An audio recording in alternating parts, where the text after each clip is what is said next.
Hello, everyone. This is the 52nd episode of the Soccernostalgia Talk Podcast.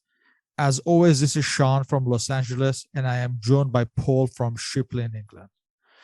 For this episode, we interview Mr. Vadim Furmanov as we discuss the Soviet Union national team of the 1986 World Cup. Mr. Furmanov writes about Ukrainian football at Footballgrad Live.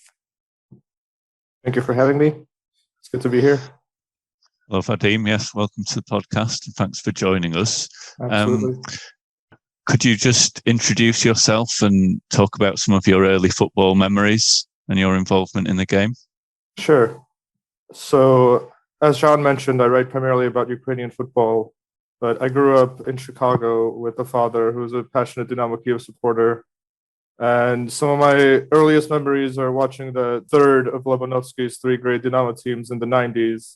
Well, I was very young, and so at the time it was, as Sean I'm sure knows, almost impossible to find European football channels in the United States. It's nothing like it is now where it's available everywhere.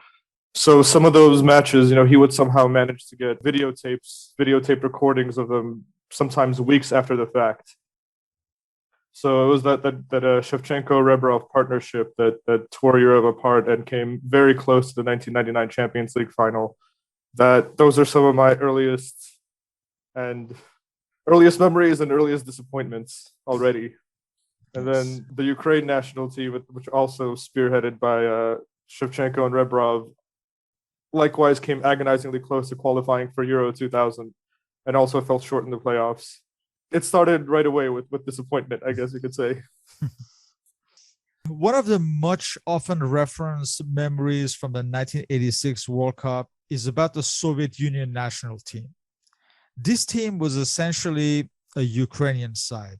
In fact, it was essentially Dynamo Kiev plus Rinat Dasayev in goal. The fact the team became more or less Dynamo Kiev is due to the fact that the Soviet authorities, with a month or so remaining to the World Cup, decided to remove the then manager Eduard Malofeyev with the Dynamo Kiev manager Valery Lobanovsky. Lobanovsky had just led Dynamo Kiev to victory in the Cup Winners' Cup with a 3-0 win over Atletico Madrid. And many commentators proclaimed that they had witnessed the football of the year 2000 that day. We'll discuss the events that led to Malofeyev's removal, as well as the World Cup itself, with Mr. Furmanov. But before we get to the World Cup itself, let's discuss the qualification process. The Soviet Union for the 1986 World Cup qualifiers were in a group with Denmark, who had just impressed in the 1984 Euros, Republic of Ireland, Switzerland, and Norway. The Soviet Union qualified along with Denmark from this group. However, they were not particularly impressive during this qualification process. Their qualification was mainly due to impressive home record, and they struggled away from home. Just to give a few examples, they lost to the Republic of Ireland in a match that perhaps maybe they could have come away with a tie. They tied with Norway, where perhaps Norway were there for a taking. They tied with Switzerland 2-2 with a last-minute goal from the Swiss. In fact, they lost to Denmark in Copenhagen in June 1985, 4-2, in a match that's considered to be one of the best matches in the history of football. As far as their home record, they won all their matches and did not concede a goal. What are your thoughts on the Soviet Union's qualification process? So if you don't mind, before that, I want to get into something, how we even got to this qualification cycle, because the Soviet Union failed to qualify for Euro 1984 before this. When Nobolowski comes in right before the World Cup, it's actually already his third spell with the national team. His first one was in the late 70s when he took them to the Olympics and they won the bronze medal in Montreal. And then the second one is between the 1982 World Cup and Euro 1984, which they failed to qualify for. And they failed to qualify because even though they beat Portugal 5-0 at home, they need at least a draw in the last match, and they lose 1-0 after a controversial penalty. And this is Lobanovsky is dismissed. The language used implied that he was dismissed from the national team forever. And there was a lot of criticism against him because of his approach to this match. Because a lot of what we need to know about Lobanovsky is that he's very pragmatic. And with his Dynamo sides in the Soviet League, he applies the so-called away principle, which is if you win every match at home and you draw on the road, that'll be enough to win you the league title.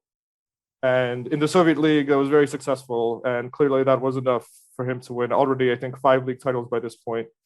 But in a shorter qualification cycle where there's only 4 opponents and you need to finish in first place, that arguably backfired.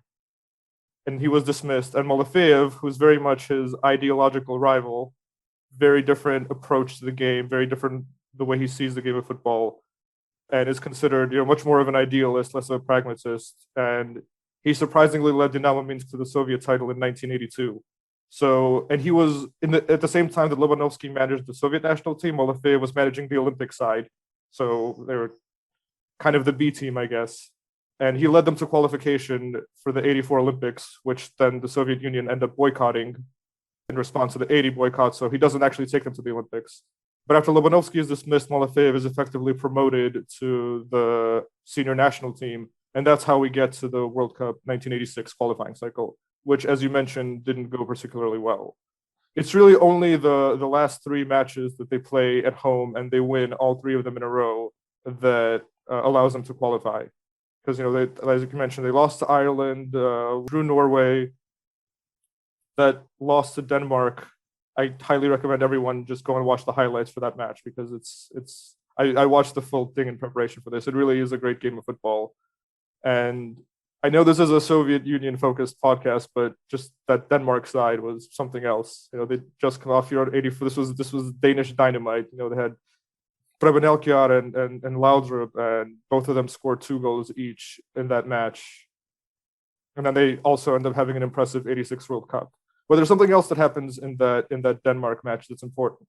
And that's that Ihor Bilanov of Dynamo Kiev gets his first start for the Soviet national team. Second appearance, he came on as a sub against Switzerland earlier, but his first ever start. And he doesn't play well. I believe it was Protasov scored. Gotsmanov, I think. Gotsmanov. The Belarusian. Yes, Protasov and Gotsmanov. That's correct. Yeah, so they're the goal scorers. Bilanov had some opportunities that he didn't take advantage of. A bit of a nervous debut. But Malafeyev, despite being known for being close to his players, much less of a disciplinarian than Lobanovsky, basically put the blame on Bilanov. Bilanov after that was frozen out for the squad until next year, which we'll get to. And that arguably backfired on him because of the Dynamo Kiev contingent. They didn't like him to begin with. They wanted Lobanovsky. They didn't like his methods. They didn't like his approach. And then for him to blame one of their teammates after this loss, which was against a very strong Denmark side, and not to take anything away from them, it harmed what was already not a great relationship. And this would prove to be important in the next year.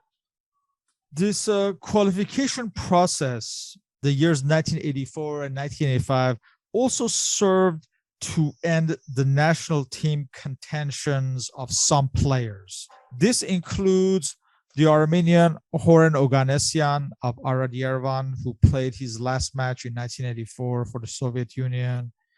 In 1985, the likes of Sergei Borovsky, the defender from Dynamo Minsk, Sergei Shavlov, Spartak Moscow, Tenjir Sulakvelidze of Dynamo Tbilisi, although he would be back by 1988 under Lobanovsky, and Dnepr defender Ivan Vishnyevsky, Spartak defender Boris Pozdinakov, and 1982 veteran Yuri Gavrilov. They made their last national team appearances for the Soviet Union, although, like I said, Sulakvelidze would be back a few years later. These were a crop of players that were, I guess, weeded out or had come to the end of their cycle. When the 1986 year came around, Malafeyev's still in charge and is supposed to take the Soviet Union to the 1986 World Cup. we come to the preparation phase of the year 1986. So the friendlies. We have 4 friendlies.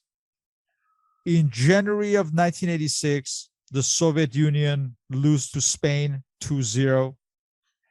On February 19th, while they're on tour in Mexico, they lose to the Mexican national team 1-0. In March 26th, they host England and they lose 1-0.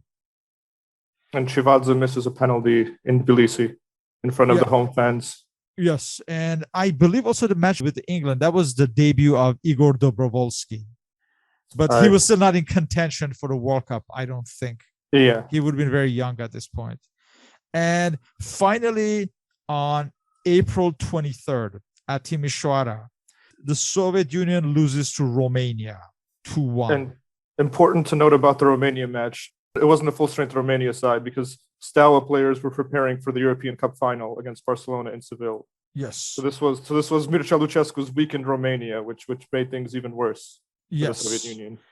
4 matches, 4 losses, and we're talking like about a month going into the World Cup. Remember, the World Cup started May 31st. So this is like, about 5 weeks before the World Cup. At this point, the Soviet authorities saw that something wasn't working. So what we have to consider in the context that these friendlies, especially the ones against England and Romania, they're happening at the same time as Lobanovsky's Dynamo Kiev is ripping apart all opposition in the Cup Winners' Cup. They beat Rapid Vienna something like 9-1 on aggregate, something like that. Dukla Prague 3-0 at home, 1-1 away, and then Atletico Madrid 3-0 in the final. So in the starting with the quarterfinals in March through the final, they score something like 16 goals and only concede 3. And this is, I think the quote you mentioned, that this is like football from the year 2000, is what observers were saying. So as the Soviet Union is struggling along to to even score a goal in a single friendly, Lobanovsky's Dynamo Kiev in parallel are tearing Europe apart. Granted, it's the Cup Winners' Cup, not the European Cup, but it was still an important competition. And Atletico Madrid were a strong team at the time. And so this is happening in parallel. And then after the England match in Tbilisi that the Soviet Union lose, like you mentioned, Malafeyev is essentially called into a meeting. Malafeyev and his staff are called into a meeting with the Soviet football heads and are given a warning and kind of a suggestion, to put it mildly.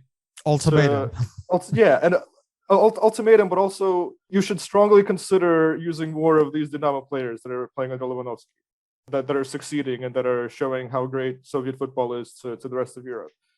I think that there's this conception that when Lobanovsky comes in, he radically changes the side and makes it Dynamo Kiev. The process had actually already started under Malafeyev because he was essentially told to do this or get out.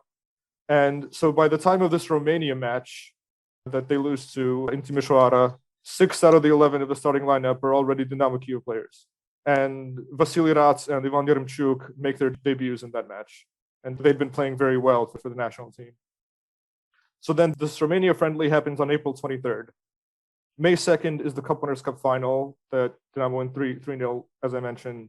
And then 5 days after that, the Soviet Union play Finland in a friendly. I think it was Leningrad. It might be Moscow or Leningrad. Moscow. Okay, it was in Moscow. There's even more. At this point, there are 7 of the starters are Dynamo players that had all played in the Cup Winners' Cup final. This is where Bilanov actually comes back. So I mentioned he was frozen out after that Denmark match. This is Bilanov's first appearance since then. I think he may have made 1 substitute appearance in a friendly, but this is essentially Bilanov returning to the starting lineup. And then even Blokhin comes on as a substitute. Even though this is still ostensibly Malafeyev's Soviet Union side, it's very much starting to resemble Lobanovsky's Dynamo Kiev. But they still fail to score 0-0, and this is the breaking point. This is when Malafeyev, after this match, is replaced unceremoniously by Lobanovsky. Who made the decision as far as his removal? Was it one person or was it a committee? The main reason is that the head of Soviet football at the time, Oloskov, was a Lobanovsky backer. So he ultimately had the decision, but there was a lot of forces at work against Malafeyev. So he didn't name specific players, but he essentially said that there were some players that were playing poorly on purpose in these friendlies to get him fired before the tournament.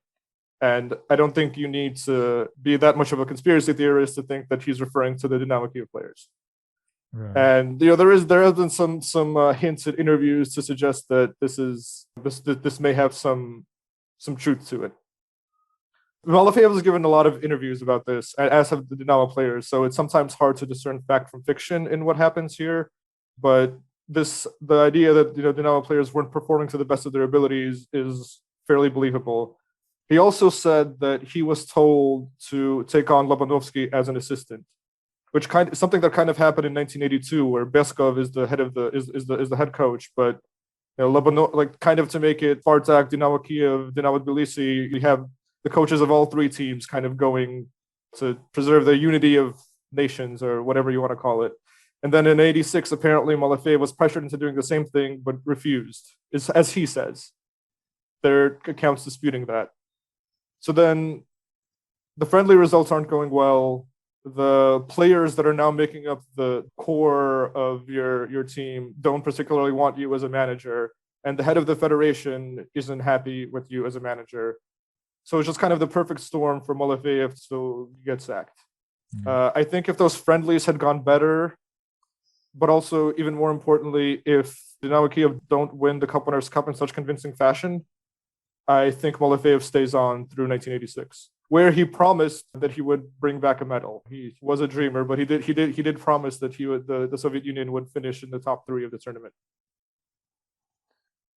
How long after the Finland match was Lobanovsky officially appointed? I think the newspapers reported it the day after. It's hard with Soviet media to get a good sense of when things may have actually occurred. But from when I was doing research about this and trying to piece together a timeline of events in May 1986, it seems like it might have been immediately after the Finland match.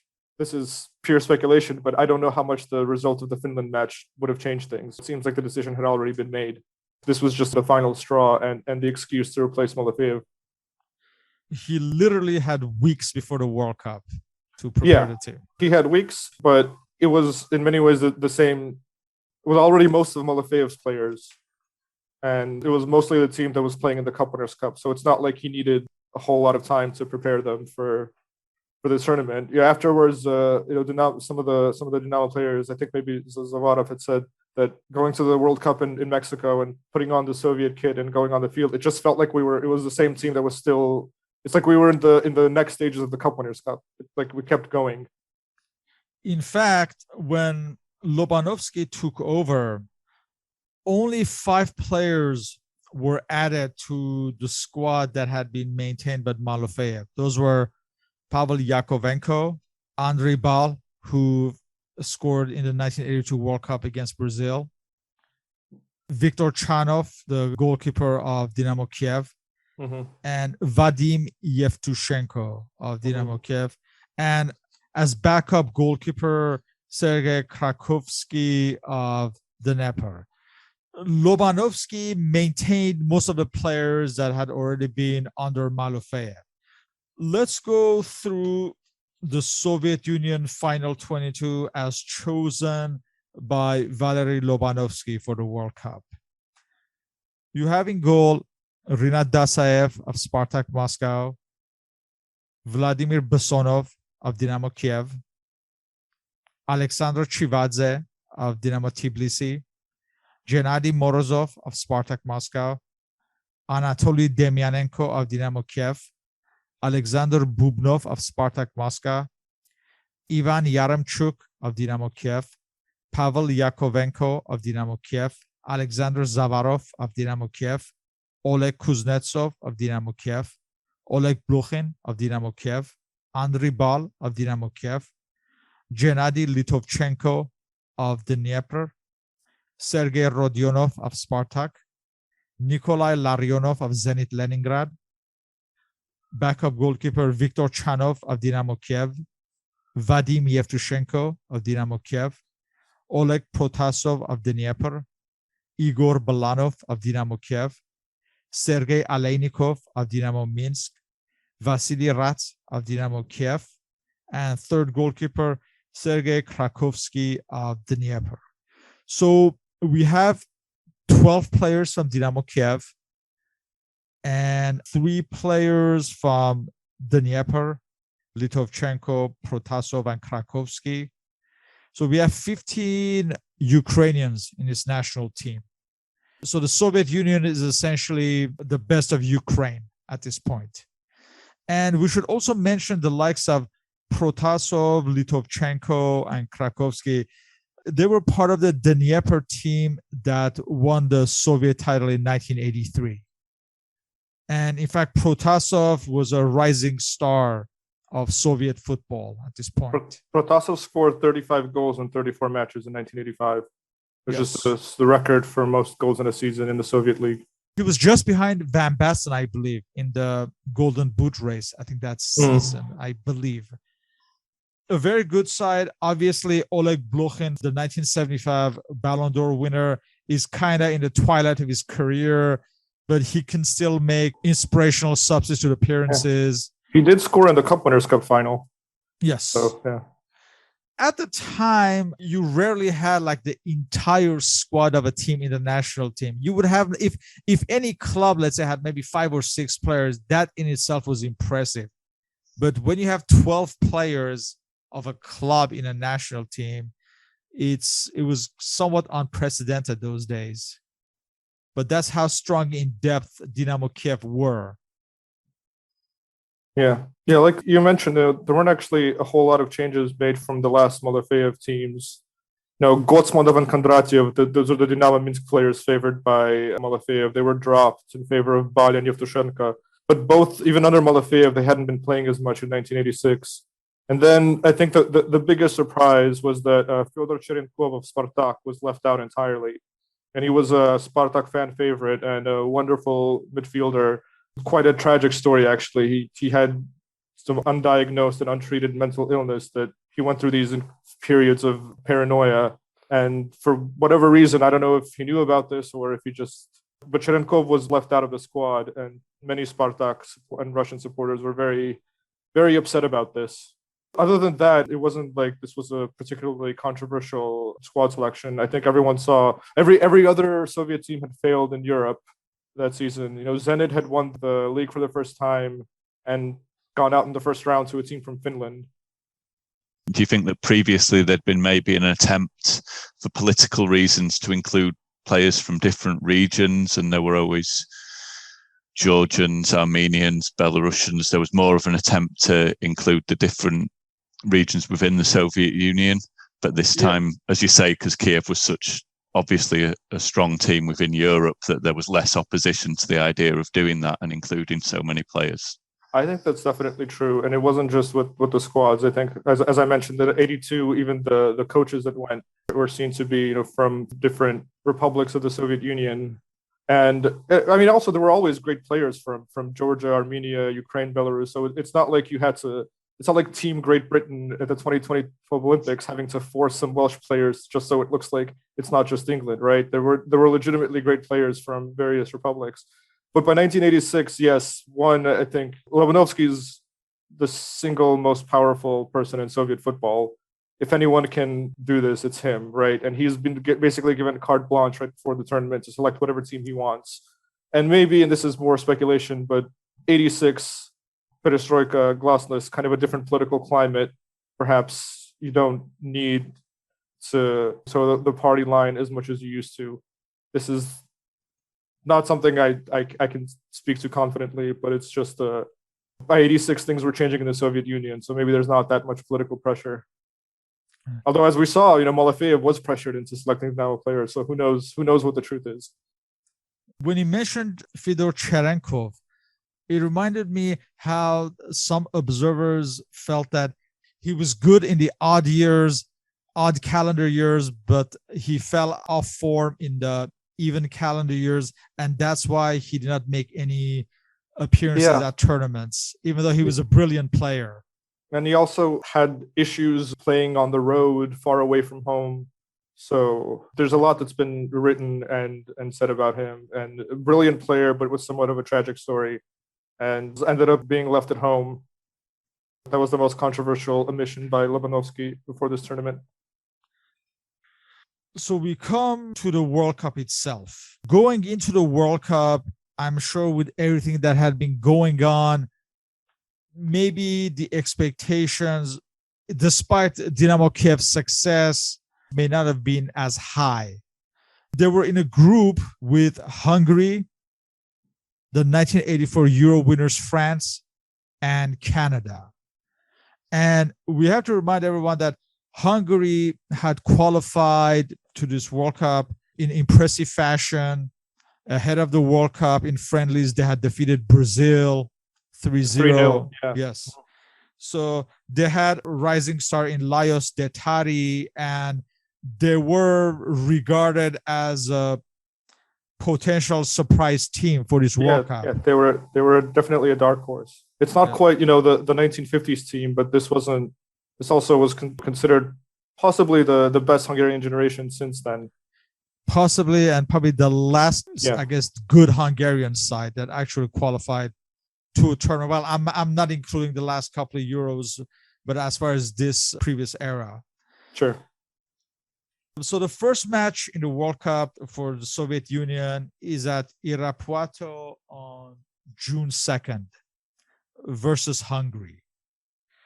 For this match, Lobanovsky chooses the following squad: Rinat Dasaev of Spartak in goal, Vladimir Besonov, Dynamo Kiev, Anatoly Demyanenko, Dynamo Kiev, Oleg Kuznetsov, Dynamo Kiev, Nikolai Larionov, Zenit Leningrad, Ivan Yaremchuk, Dynamo Kiev, Pavel Yakovenko, Dynamo Kiev. He'd be replaced by Vadim Yevtushenko of Dynamo Kiev in the 72nd minute, Alexander Zavarov, Dynamo Kiev, Igor Balanov, Dynamo Kiev. He'd be replaced by Sergei Rodionov of Spartak in the 69th minute, Sergei Aleinikov of Dynamo Minsk, and Vasily Rats of Dynamo Kiev. And quickly going to the Hungarian lineup managed by Georgi Medzi, you have Peter Distrel of Videoton in goal, Sandor Salai of Honved, Antal Roth of Peksi Munkas. He replaced by Giozo Burksa of French club Auxerre in the 13th minute. So a drastic early substitution for this match that we will get to as reasons.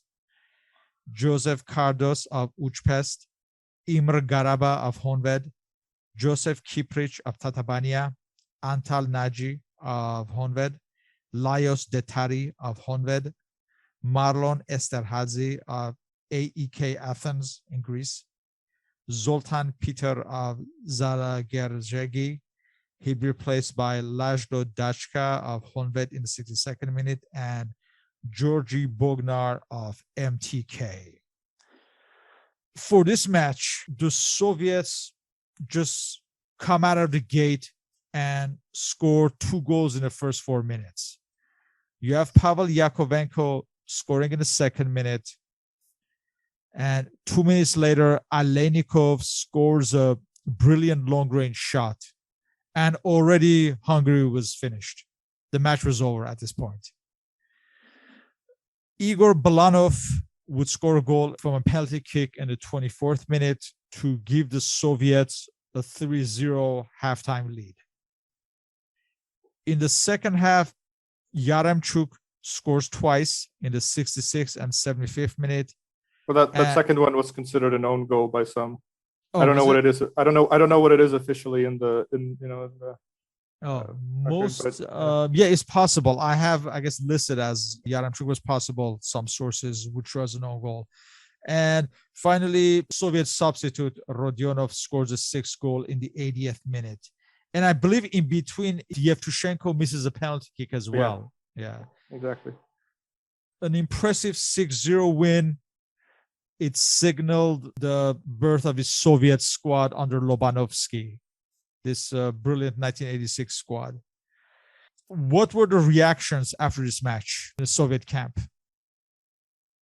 I think people were surprised at just how convincing the performance was. This was their best result in a World Cup, biggest victory over Hungary, which isn't surprising.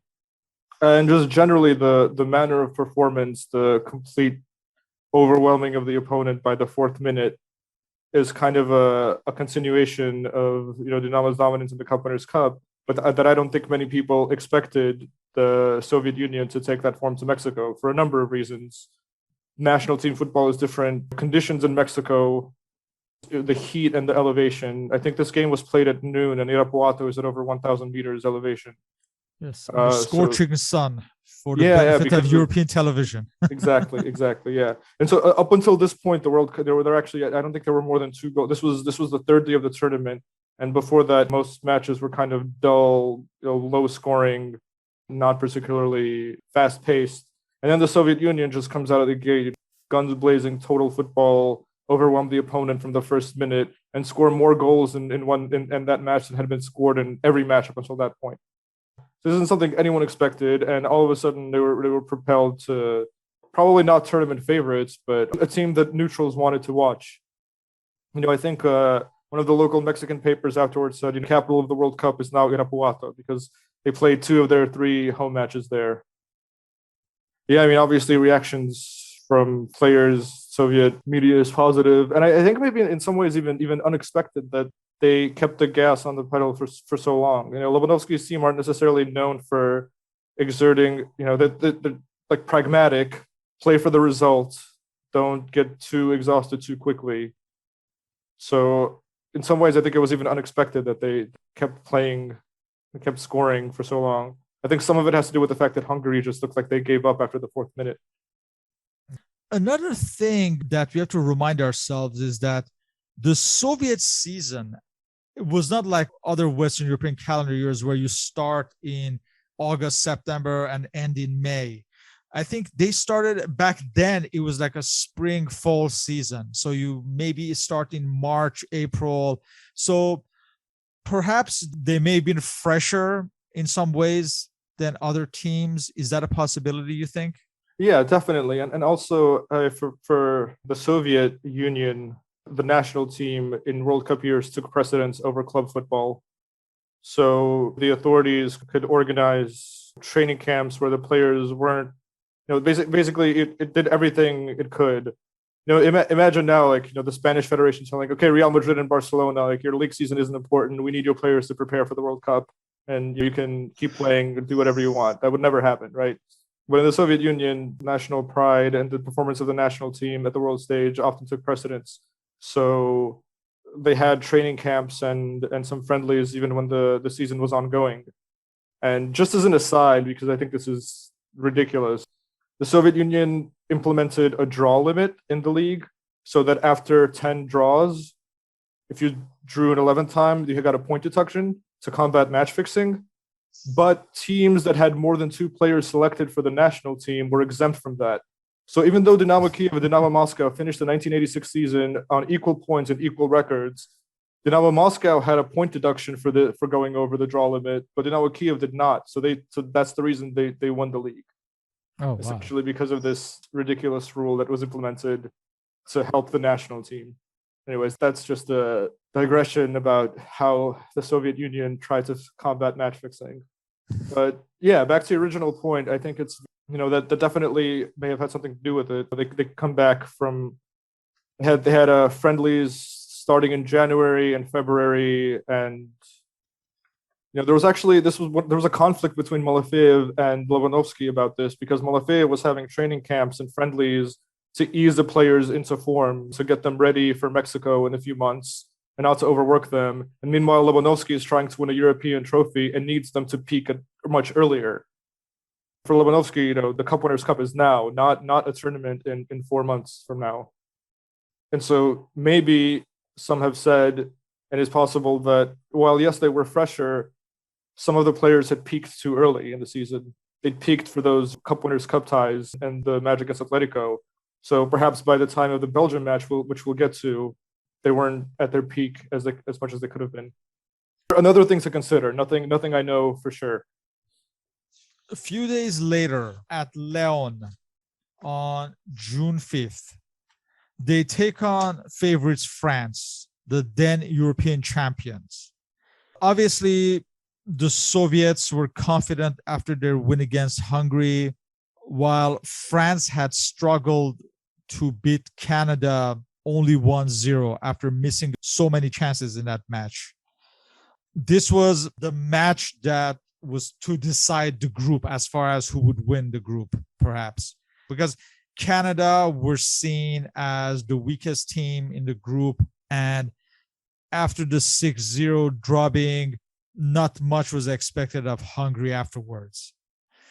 For this match on June 5th, with the Soviets wearing red, I guess for the only time during this World Cup, Lobanovsky chose the following squad: Rinat Dasayev in goal, Vladimir Besonov, Anatoly Demyanenko, Oleg Kuznetsov, Nikola Larionov, Ivan Yaremchuk, Pavel Yakovenko. He'd be replaced by Sergei Rodionov in the 67th minute. Alexander Zavarov. He'd be replaced by Oleg Blokhin in the 57th minute. Igor Balanov, Sergei Aleinikov, and Vasily Rats. Just unchanged 11. Yes. And the French lineup managed by Henri Michel, you have Joël Batz of Paris Saint-Germain in goal, Manuel Amoros of Monaco, William Ayash of Nantes, Patrick Battiston of Bordeaux, Maxime Bossis of Racing Club de Paris, Luis Fernandez of Paris Saint-Germain, captaining the side Michel Platini of Juventus in Italy, Alain Giresse of Bordeaux. He'd be replaced by Philippe Vercruysse of Lens in the 81st minute, Jean Tigana of Bordeaux, Jean-Pierre Papin of Club Brugge in Belgium. He'd be replaced by Bruno Bellon of Monaco in the 75th minute, and Yannick Stopira of Toulouse. A very good side. This was a closely fought match, again, played under the scorching sun. It's remembered for Vasily Ratz's impressive long-range shot in the 53rd minute that gave the Soviet Union the lead. The French back came into the game, and just 7 minutes later, Luis Fernandez tied the match, and the match ended as a 1-1 tie. And I guess it was a diplomatic match. Both teams were satisfied with the result and looked ahead to the next round after this match. Yeah, it was two quality teams going up against each other. We can't say goal of the tournament because of what Maradona did against England, but one of the best goals of the tournament by Rats, as you mentioned, and Lobanovsky, being the ultimate pragmatist that he is, obviously would settle for a draw in this match without exerting too much. Everyone considered it a foregone conclusion that they would beat Canada in the last match. And with the goal difference that they had over Hungary, a draw here and a victory in Canada would guarantee first place. And this is in a tournament where first, second, and a lot of third place teams went through. Entertaining match, some great chances for the Soviet Union to win. Also, opportunities for excellent French side as well. Platini's free kicks were constantly a source of concern for Dasayev, and one hit the post. Both teams, like diplomatic, like you said, both teams happy with the draw. Soviet Union going into the final match against the Canada that had yet to score were essentially assured of first. And from this match, the fact that 6-0 against Hungary and 1-1 against France is an unchanged 11 was clear that Lobanovsky had found and settled on his best side. Which, just quickly, I know you mentioned the players, but so Dasayev was from Spartak. He was preferred over Chanov, Dynamo keeper, which Chanov was always lamented. Then Larionov of Zenit starts in defense because Baltacha, who played under Malafeev and was the Dynamo Kiev center back, was injured at the tournament. And then Aleinikov is the Dynamo Minsk player that starts under Lobanovsky. Blokhin was left on the bench. So those are essentially the three differences from the side that Lobanovsky prefers at this World Cup to his Dynamo side. I was gonna ask, Gennady Litovchenko and Protasov had been more or less mainstays of Malofeev, and they had been in good form.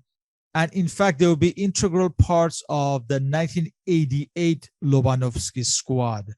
Why do you think they were left out for this World Cup as starters?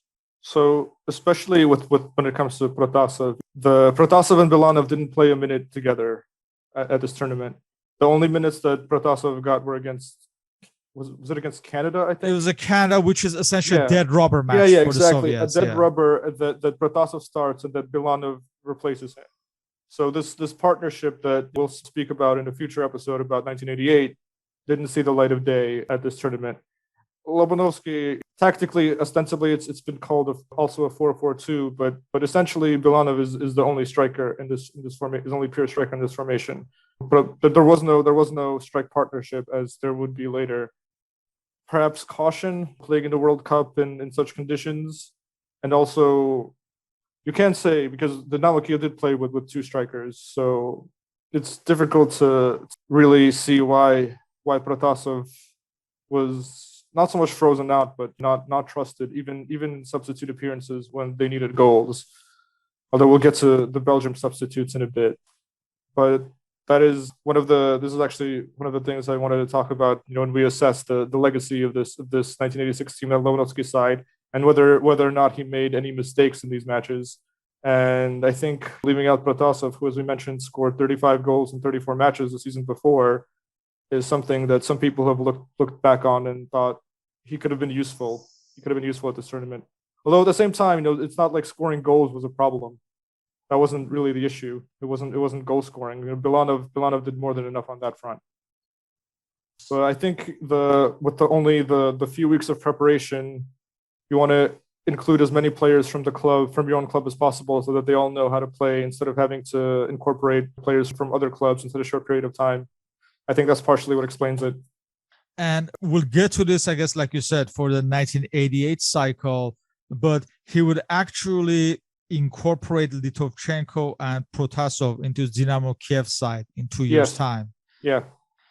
So it's not like he didn't value them, but for whatever reason, and in fact, by 1988, both of them would be starters for that Soviet side. But I guess for the time being, like you said, perhaps familiarity for him was the most paramount aspect for and these also, players.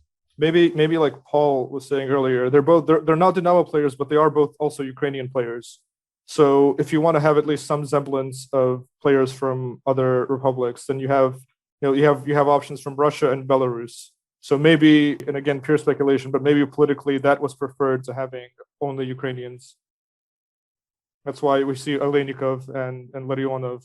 Dasayev is a different. The goalkeeper Dasayev was clearly better. So there's really no question there. But in terms of the field players, I think maybe there was a desire to have representatives from Russia and Belarus as well.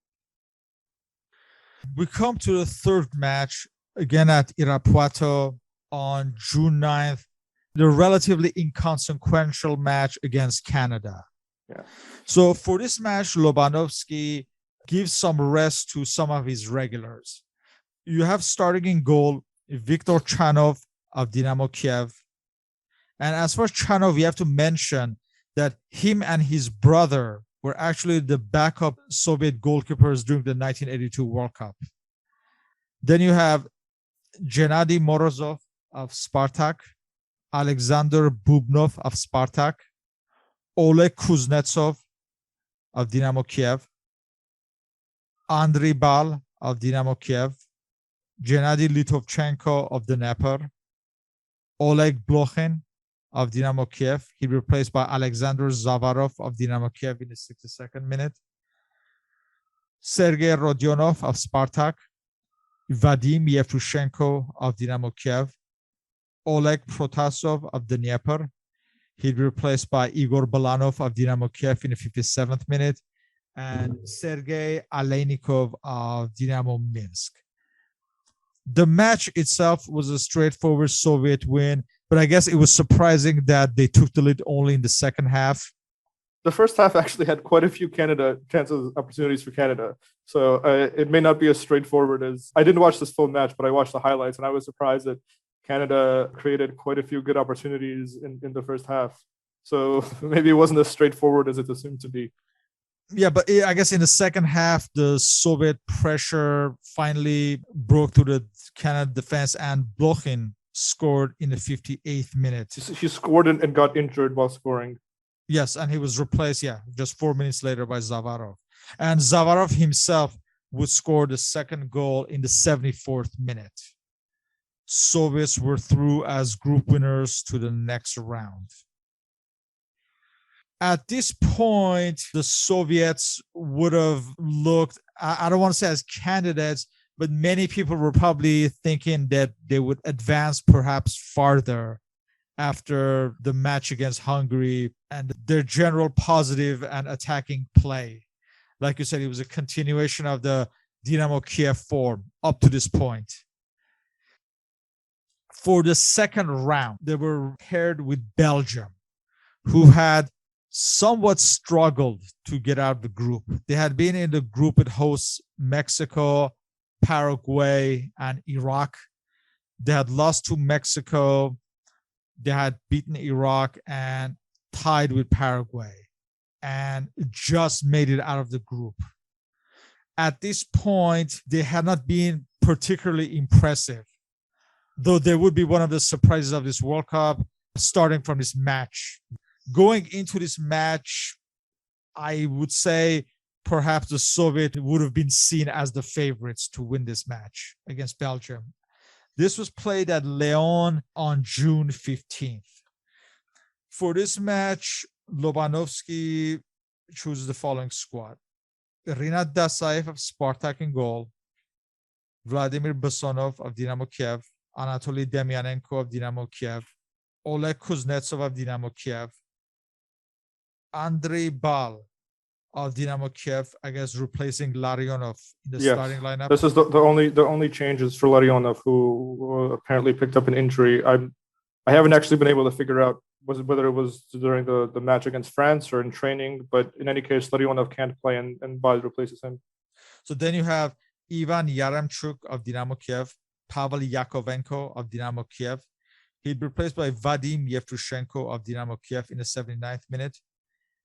Alexander Zavarov of Dynamo Kiev. He'd be replaced by Sergei Rodionov of Spartak in the 72nd minute. Igor Balanov of Dynamo Kiev. Sergei Aleinikov of Dynamo Minsk. And Vasily Rats of Dynamo Kiev. And going into the Belgian lineup managed by Guy Thies, you have Jean-Marie Pfaff of Bayern Munich of West Germany in goal. Erik Gerets of PSV Eindhoven of Holland. He's replaced by Leo van der Elst of Club Brugge in the 112th minute. Michel Renkin of Standard Liège. George Groen of Anderlecht. He's replaced by Leo Kleisters of Waterschei in the 99th minute. Stefan de Mol of Anderlecht. Patrick Verwoerd of Beerschot. Frank Verkouteren of Anderlecht. Enzo Schifo of Anderlecht. Danny Waite of Waregem. Nico Claesson of Standard Liège. And captain of the side, Jan Sulemans of Club Brugge. For this match, the Soviets took the lead in the 27th minute through Igor Balanov. So then Enzo Schifo tied the match in the 56th minute for Belgium. Balanov gave the Soviets the lead again in the 70th minute. But 7 minutes later, Jan Sulemans tied the match.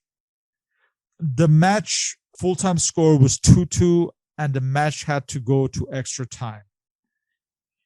And this was when the Belgians, who seemed fresher, took the lead for the first time and scored 2 goals. Stefan de Mol scored in the 102nd minute, and Nico Claesson scored in the 110th minute.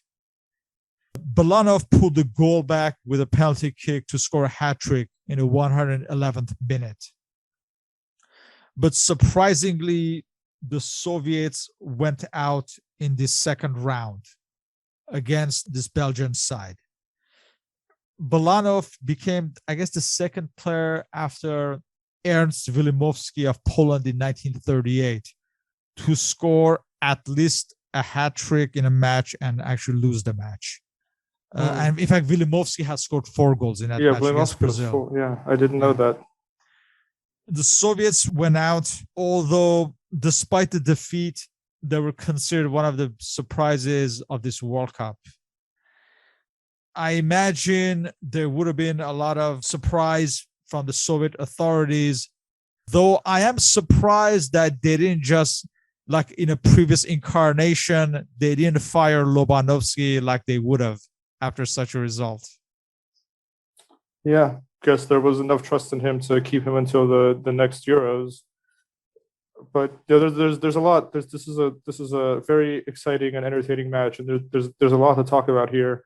And I think you can't talk about this match without talking about the refereeing, because it's hard to find. You can find the full match, but not like we don't have replays where we can draw a clear line like we do for every offside decision now. Then you kind of see it from different angles, but no angle really shows you where the player was when the ball was played. But a lot of people, especially a lot of Soviet supporters and some neutrals, believe that one or even both of the Belgian goals scored in normal time, not extra time, normal time, were offside. Both when Enzo Schifo received a cross, he may have been offside, and then Jan Kouleman's second equalizer in the 77th minute, it was kind of a long ball over the top. And all of a sudden you see him in acres of space with no one around him. The Soviet commentator thought this was for sure offside. He himself didn't know. He was surprised to find himself in so much space and later said, I thought I was offside, but I put the ball in the net anyway. And then I looked at the referee and he gave the goal. So a lot of the blame for this match from on the side of the Soviet Union is directed toward the referee rather than their own performance, which, like I said, I think the second one does look offside from any angle you can find, but it's hard to tell with 100% certainty now because we just don't have those angles. But performance of the referee notwithstanding, everyone expected the Soviet Union to win this game. They came in as favorites. Belgium, like you mentioned, really struggled their way through the group stage. And everything seemed like it was looking fine in the first half with that Bilanov goal and then numerous chances to double the lead, which I don't think Belgium is coming back from 2-0. So Bilanov hits the post with a header, and on the ensuing rebound, I believe either Yaremchuk or Yakovenko, but they're shooting into. The goalkeeper is in position, and it's just a last-second miraculous clearance by a Belgian player that prevents this match from being 2-0. So fine margins. And then another thing to talk about is just the approach and Lobanovsky's substitutions and whether or not he made mistakes. So you mentioned the Canada match. That was essentially a completely different starting lineup. It was almost none of the starters from the Hungary and France matches. And there were 6 days in between the Canada match and the Belgium match, which effectively means that the starters had 10 days of rest, which in a tournament might actually be too long. It breaks up the rhythm. You have it at tournament games every couple of days. And then when all of a sudden you have a 10-day break, that can break up the rhythm, break up the form. And players and some observers have said that this is clearly one of those things that only applies in retrospect, right? Because at the time, yes, let's rest our players, let's be fresh for Belgium. After the fact, it doesn't go well. We shouldn't have rested our players. That's what I was gonna say. Had they maintained as players and lost, this would have been cited as a reason, like why didn't we rest the players, etc. Yeah, exactly. If you don't win the match, then any decision you make is going to be questioned. And then also, they gave up 4 goals, whether or not some of them may have been offside. That's a woeful defensive performance from a Lobanovsky team. And the injury to Larionov may have proved very crucial because, like I mentioned before, Baltaccia, who was a starting center back for Dinamo in the Cup Winners' Cup, wasn't in the squad because of an injury. So this wasn't like this was Dinamo's back four that they were all used to playing with each other. I think Bal may have played or maybe even Ratz was the one that moved back from midfield into defense for this match while Bal slotted in midfield. So it wasn't exactly the ideal defensive setup, which Belgium was able to exploit multiple times. And then the substitutions. So the second Bilanov goal, which also, if you're listening and you haven't seen the highlights of this match specifically, I highly encourage you to watch it. But the second goal was made by Zavarov. He great ball out to Bilanov on the flank. the kind of the edge of the box, who was left open, and then Bilanov finished for his second goal. And then 2 minutes after that, Zavarov is replaced by Sergei Radionov. And not Protasov isn't even on the bench in this match. And they had 5 substitutes available. Protasov wasn't one of them. Blachin was one of them. And Zavarov was one of the... Bilanov scored all 3 goals, but Zavarov assisted the first 2. Granted, Bilanov did most of the work on the first one, but he was one of the main attacking sparks.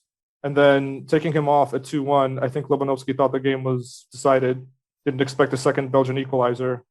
And unlike the Hungary match, which they didn't need to win by 6 goals, this match, it seemed, despite scoring 3 goals, it was an overly cautious approach, already looking ahead beyond the Belgium match, convinced that they would win. And the substitutions arguably backfired. Zavarov was the playmaker, really, wasn't he? He was the main creative force. Yeah, I think that was even commented on at the time in the English commentary as well, that it was a strange substitution. Yeah, and then you only have 2 substitutions at the time. So the other one is Yevtushenko coming in for Yakovenko after Belgium equalized for the second time. So that's kind of a somewhat more attacking substitution, because you realize that you need to go and need to score again, but. I think mentally in extra time, it seemed like there wasn't that confidence kind of was gone. The substitutions may not have been the correct ones. Again, something that is obvious in retrospect. Protasov on the bench, Blachin, I don't know if he was fully recovered from the injury he suffered against Canada, but he was on the bench. And they couldn't, after the 4th Belgium goal, the second in extra time, Bilanov does get that penalty immediately afterwards, but despite putting pressure on Belgium, they can't get the second equalizer. And just like that, round of 16 to an unfancied Belgium side, Soviet Union are out of the World Cup, and what was arguably their best ever World Cup team. Many of the players became revelations at this World Cup. Bilanov, Zavarov, Rats, Kuznetsov, all these players became stars of the world game thanks to this World Cup. In fact, Igor Bilanov becomes the Ballon d'Or winner that year because of his exploits during this World Cup. One oddity about this is that when Igor Bilanov won the Ballon d'Or, he did not win the Soviet Player of the Year award. You know who won that? I don't remember.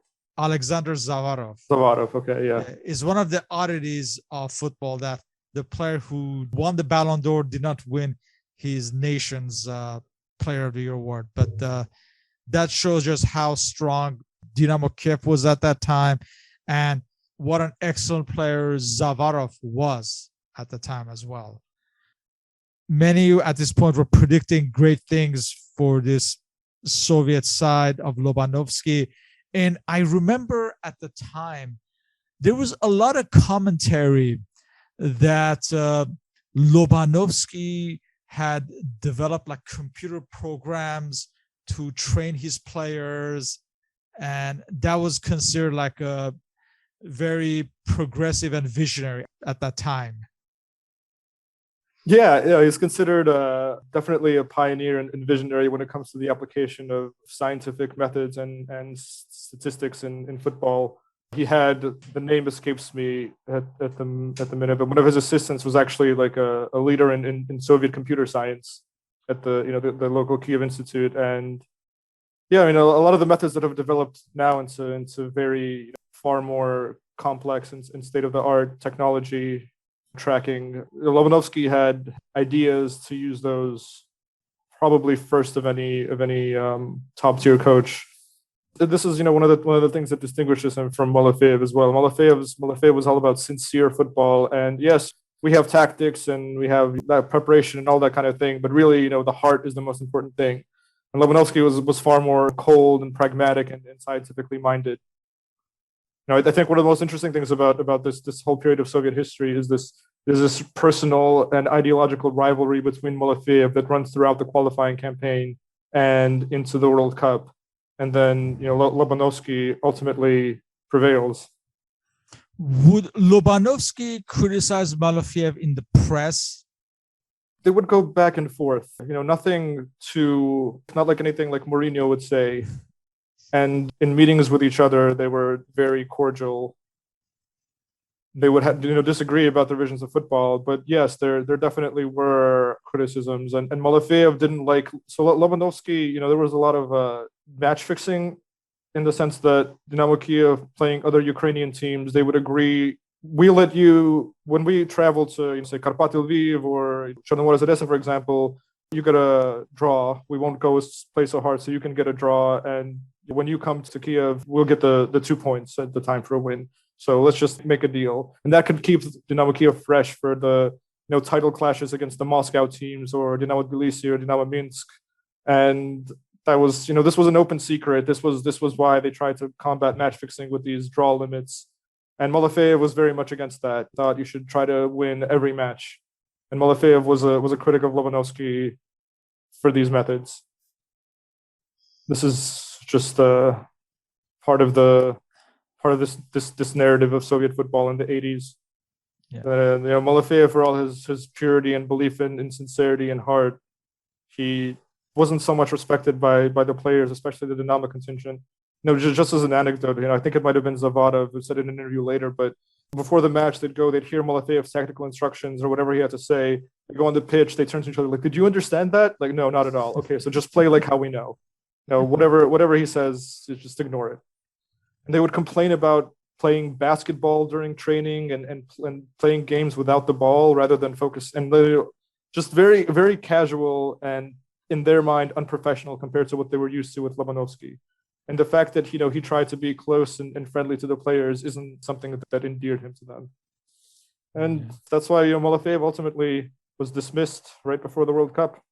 Yeah. And that's how we get here. Lobanovsky was certainly, disciplinarian. Yeah. And there's a story that Andrei Shevchenko, I remember read in a magazine, said about Lobanovsky, is that one time he had the flu, but Lobanovsky forced him to train in pain. And finally, when Shevchenko asked him why he forced him to train, even though he was clearly ill, he said that, "I can't be seen like I'm showing favoritism to my star player, so you have to train even though it's painful." Was he, I'm assuming, I don't want to say he ruled by fear, but how did the players who were loyal to him, the Zavarovs, the Balanovs, how did they regard him? Was he like that with them as well, I assume? Yeah, I mean, as far as I know, that story sounds pretty on brand. Strict disciplinarian, no favoritism. The players, you don't get too close to them on a personal level. But obviously, whatever his methods were, no matter how harsh or strict, maybe there was some fear, but they also clearly loved him and were so loyal that they were willing to do anything to win for him, including stage this kind of, maybe coup is too strong of a word, but Blokhin was apparently actively involved in getting Malafeyev removed. We already discussed this replacement of Malafeyev by Lobanovsky, but what the players, they didn't quite refuse to play, but still, I think that this shows how much they wanted Lobanovsky, how loyal they were, that they were willing to throw their current manager under the bus. You can risk serious reputational harm and disciplinary actions if it's found out and made public. Well, the Russian team tried that for the 94 World Cup, but that did not work. But yeah, I guess different era. And yeah.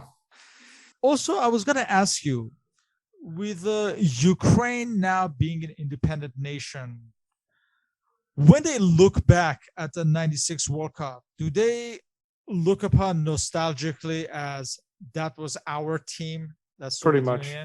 Yeah, pretty much. That it irks a lot of people that, well, one, some of the matches that I rewatched, they had English commentary, and it was always Russia, Russia, Russia. They were referring to the Soviet Union as Russia, even though there's 2 Russians on the pitch. And then obviously Russia inherited the Soviet Union's record, according to FIFA. And in fairness, the only team that won a trophy, which was the 1960 European Championship, that was mainly Russian players. But it definitely irks some people in Ukraine, and not only in Georgia as well, that the entire legacy of Soviet football was appropriated to Russia. And only Russia was allowed to qualify for the 1994 World Cup as a successor to the Soviet Union. The other republics, the other newly independent states, they didn't register with FIFA in time to qualify for 94. So yeah, question. Now I was planning on speaking more about the legacy of this team generally after we do 1988 and how it's viewed. But no, that's a very good question and a very fair one, because like we mentioned, this is seen as, my dad and other Dynamo supporters said that this Soviet Union was basically Dynamo Kiev weakened by the presence of players from other teams. That's how they viewed it. And so yes, even now 86 they were playing representing the Soviet Union, but it would have been almost every player would have been on a Ukrainian national team had it existed. Paul, I was wondering, English press, to how they looked at this Soviet side in 1986 World Cup. Well, I think, as we always tend to end up discussing, international football was much more mysterious then, although obviously England had played in Tbilisi not long before this, as we discussed in the friendlies. So certainly the start against Hungary was, I think, pretty much unexpected, especially as Hungary were well regarded at that time as well. And after that, and certainly matching France, I think there was definitely an expectation that they would certainly be in contention, and were definitely expected to beat Belgium as well. I think it's, even looking at it now, the two teams, Belgium had some great individuals, but you'd say that Soviet team was stronger, and it was some of the refereeing I know is still can't be resolved. As we've said, the technology wasn't there. Those goals would have been analysed today and probably gone to VAR straight away. In fact, but it's been part of the mystery of international football then, in a way. And yeah, they were regarded as an outstanding team. And Lobanovsky, as we've touched on, that was seen as some kind of mysterious scientific method that had been developed behind the Iron Curtain, that there was obviously a lot of conditioning and more statistical analysis than was normally seen, certainly in English football at the time. So he was seen as a very methodical sort of figure, and a lot's been written about him since. Jonathan Wilson and other writers. I was about to say Jonathan Wilson referred to Lobanovsky and then his approach as total football meets scientific communism. Yeah, that he's some kind of famous quote. Yeah, he's some kind of professor overseeing this very scientific team. But I don't think that does full credit, because they were a great team to watch as well. This isn't exactly. If you just watch some of the highlights of the Hungary match and the Dynamo against Atletico, I think focusing too much on the pragmatism and the science would take away from just how good they were at some points, just how entertaining they were, the free-flowing and attacking moves. It's definitely worth seeking out the highlights, if not the full matches, of some of these games. Absolutely, yeah. I don't think that reputation does full justice to the way the team played, and obviously, as we'll discuss, developed in the future as well. It wasn't just this tournament. Yeah, I remember reading the press around this time. Everyone was very complimentary of Lobanovsky's Dynamo Kiev. And like I said earlier in the podcast, that this was regarded the football of the year 2000. This was repeated many, many times in most commentaries that you would read about this team, about, like you said, their scientific approach and all that. The use of computers by Lobanovsky, that was almost always repeated in articles. So Lobanovsky was regarded, like we said, as a visionary, and this Dynamo Kiev team was regarded as one of the best in football history, and it's often referenced. And I guess the comparisons that are made is maybe which one is better, the 70s with Blochin or this 80s team led by Balanov and Zavarov. And then, of course, you would have the third team, which Shevchenko, Rebrov, etc. And obviously, Lobanovsky is the common thread in all three. Mm-hmm. I guess maybe this is a discussion maybe for the future episode, but I'm surprised how many of these players struggled in the Western leagues. Yeah, there are definitely reasons for that we can maybe leave this for the 88 episode. But right, yes, it's a much more in-depth discussion needed for that. Yeah, the transition from playing in Soviet football to Western Europe was a very difficult one, and it wasn't so much about, I would argue it wasn't so much about the fact that the players weren't good enough. It was the cultural changes, the completely different environment was something that a lot of players struggled to adjust to. The training regimen and etc. Yeah, all that. Looking ahead to the next cycle, the 1988, obviously at this point, many of these players are already household names by that time and are no longer a surprise entity. Mm-hmm. But you're seeing that this team, this club has still some life in it.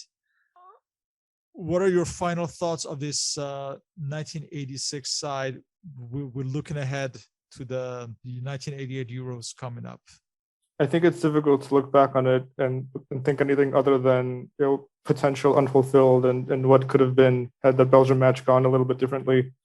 Because Belgium ended up making it to the semifinals where they lost to Maradona's Argentina. I think quite, and obviously there was a quarterfinal in between against Spain, I believe. But I think a lot of people very much regret not being able to see how that match would have gone had it been Argentina against the Soviet Union. With that, we'd like to thank Mr. Furmanov for his participation in this series. As always, feel free to leave questions and comments. For any questions and comments, you may contact me on my blog and on Facebook. I'm under Soccernostalgia. On Twitter, I'm at SP1873. Mr. Paul Riddle can be contacted on his blog, The 1888 Letter, and on Twitter at 1888 Letter. You may also follow the podcast on Spotify under Soccernostalgia Talk Podcast.